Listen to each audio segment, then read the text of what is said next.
Vous savez jamais fait ça, Nelson? Euh, Ok, il faut pas répondre, j'ai compris. Ok, donc vous pensez qu'il y a quelque chose après la mort? oui, et je pense qu'il y a quelque chose après la mort, mais moi je ne sais pas si c'est quoi qui est après la mort. Ok, je vous propose qu'on va penser qu'il y a le paradis et il y a l'enfer. Parce que si Dieu existe, vous pensez que Dieu existe? Les dieux existent. Pour moi, les dieux existent tous les jours. Et s'il y en a des infernes, moi je pense que l'inferne, c'est déjà ici où nous habite. L'inferne pour nous, pour moi que je pense, l'inferne c'était pour les hommes. Tu fais du mal à quelqu'un ici à la terre, tu payes tout à la terre. Ça veut dire que c'est l'inferne, c'est ça qui nous attend. Nelson, mais par exemple, vous connaissez l'histoire d'Adolf Hitler, oui?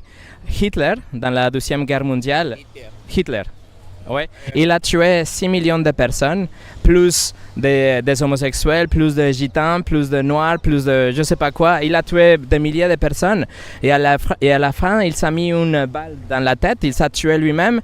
Et puis vous dites que c'est tout pour lui, vous pensez pas qu'il y ait une justice après la mort?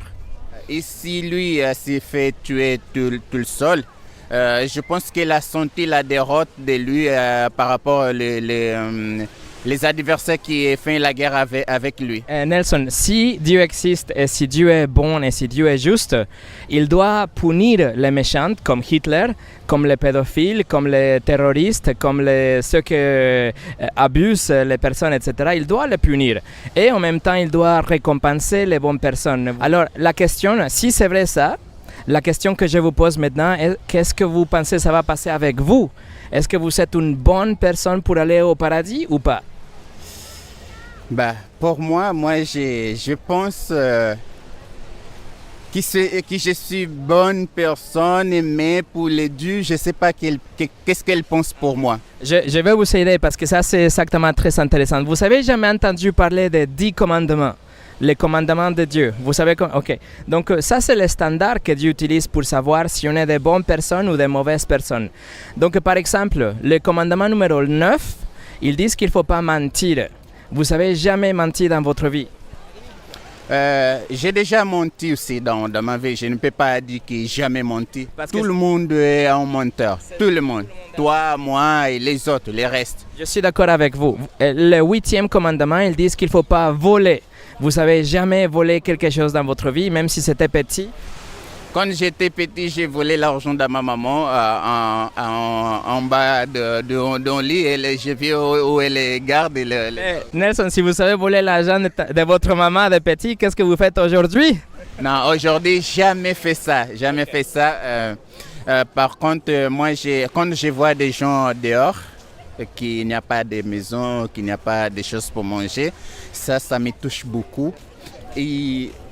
Et moi, quand j'ai marché avec de l'argent des pièces, j'aime pas marcher avec cet argent des pièces. Et quand il y en a des gens à la rue pour faire ça à la main, et moi je les donne tout de suite. Même si moi je n'ai pas de l'argent, mais c'est des pièces, je les donne.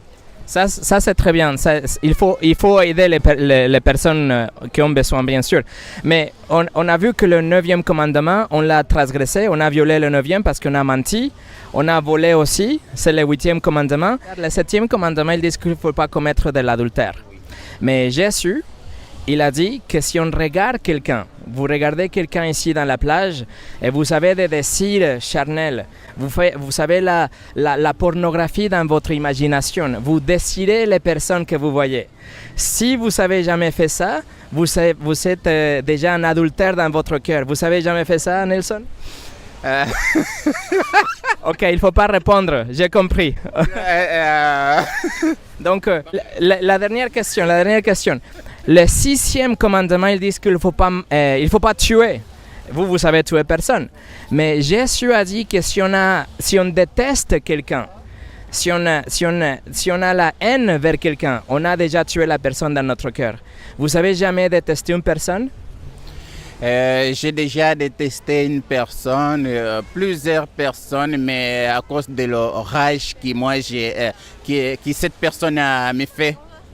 J'ai détesté pour une raison. à moi. Je comprends. Mais bon, pour répondre à votre question, vous avez dit que vous ne savez pas comment Dieu va vous considérer, si vous serez une bonne personne ou pas. Mais selon les standards de Dieu, selon les 10 commandements, vous êtes un menteur et un voleur et un adultère dans votre cœur et même un meurtrier dans votre cœur. Donc Nelson, vous n'êtes pas une bonne personne, vous voyez ça? Moi, je vous vois et vous êtes vraiment cool et vous êtes quelqu'un de bien. Mais devant les yeux de Dieu qui demande la perfection, vous n'êtes pas une bonne personne. Et ça, c'est le problème. Que si Dieu vous juge, il va vous trouver coupable. Vous comprenez ce que je veux dire? Oui, je comprends. Pour ça que personne ne peut pas juger une autre personne. C'est le Dieu qui avait de nous juger. Je ne vous juge pas. Non, je n'ai pas dit que toi me juges. Pour moi, je sais que je suis une bonne personne. C'est ça que je t'ai répondu. Mais pour les dieux, je ne sais pas si je suis une bonne personne. Mais Nelson, je voudrais vous faire réfléchir à ça. Moi, je pense que vous êtes une bonne personne. Moi, je pense que moi, je suis une bonne personne. Vous pensez que vous êtes une bonne personne. Mais devant les yeux de Dieu, nous ne sommes pas de bonnes personnes. Vous voyez, toutes les personnes qui sont ici à la plage, il n'y a personne qui a gardé les commandements de Dieu. On a tous volé, on a tous menti, on a tous commis de l'adultère, etc. Donc, on a tous un grand problème. Et ça, c'est le problème que je veux vous partager. Parce que si Dieu nous juge, il doit nous envoyer en enfer. Il doit nous punir parce que nous avons violé ses commandements. Alors, juste... Je pense qu'il va y avoir par exemple une exception parce qu'il y en a vraiment des gens qui font trop de mal, qui tuent des gens, les tuent. Et mais nous qui n'avons pas fait des choses, on fait son petites choses, est-ce que on va aller du même côté de cette personne? Je vous réponds. La Bible a des réponses. Et la Bible dit que nous avons tous transgressé la loi de Dieu et que la punition est la même, c'est l'enfer. Maintenant, à l'intérieur de l'enfer, je ne sais pas comment ça marche, mais il y a des degrés de punition. Mais l'enfer est le même enfer. En ce moment, tu connais Est-ce que tu peux me dire c'est quelle la vraie église? Avec plaisir. Pour répondre à ça, je vais finir avec l'histoire, ok? Nous avons tous un grand problème, on doit tous aller en enfer, mais Dieu est riche en miséricorde et il envoie Jésus pour mourir à la croix. Il est mort pour prendre votre punition. C'est-à-dire que vous n'êtes pas une bonne personne, vous devez payer pour votre transgression de la loi, mais quelqu'un d'autre paye pour vous, la personne de Jésus. Il est mort et il est ressuscité, et c'est pour ça que vous pouvez aller au paradis. Pas parce que vous êtes une bonne personne, mais parce que quelqu'un d'autre a payé pour vous. Vous voyez? Si vous êtes devant les juges de Cannes, ou les juges de Nice, ou les juges de Brésil, de Portugal, ils vous trouvent coupable parce que vous avez tué une personne, vous avez braqué la banque. Et il vous dit, Nelson, vous devez aller en prison pendant 10 ans ou il faut payer 10 millions d'euros. Et vous n'avez pas l'argent. Donc il va vous condamner. Mais juste au moment qu'il va passer sentence, cette personne se met au milieu de vous, entre les juges et vous, et il dit, moi je paye pour Nelson. Maintenant, les juges, ils peuvent regarder ce paiement et ils peuvent dire, ah, ok, la justice a été satisfaite, Nelson, tu peux partir. Pas parce que tu l'as mérité, mais parce que quelqu'un a payé pour toi. Et avec cette histoire, avec cet exemple, je peux répondre à votre question. Quelle est la vraie église? La seule église qui peut vous offrir quelque chose comme ça. Qui peut vous dire, Nelson, vous pouvez être mis en liberté, vous pouvez aller au paradis parce que quelqu'un a payé pour vous. Si vous vous repentez, vous savez c'est quoi la repentance? Si vous vous détournez de votre péché. Numéro 1 et numéro 2, si vous placez votre confiance en Jésus comme votre Seigneur et votre Sauveur, vous savez la promesse de Dieu que vous allez aller au paradis et il va vous pardonner de tous vos péchés.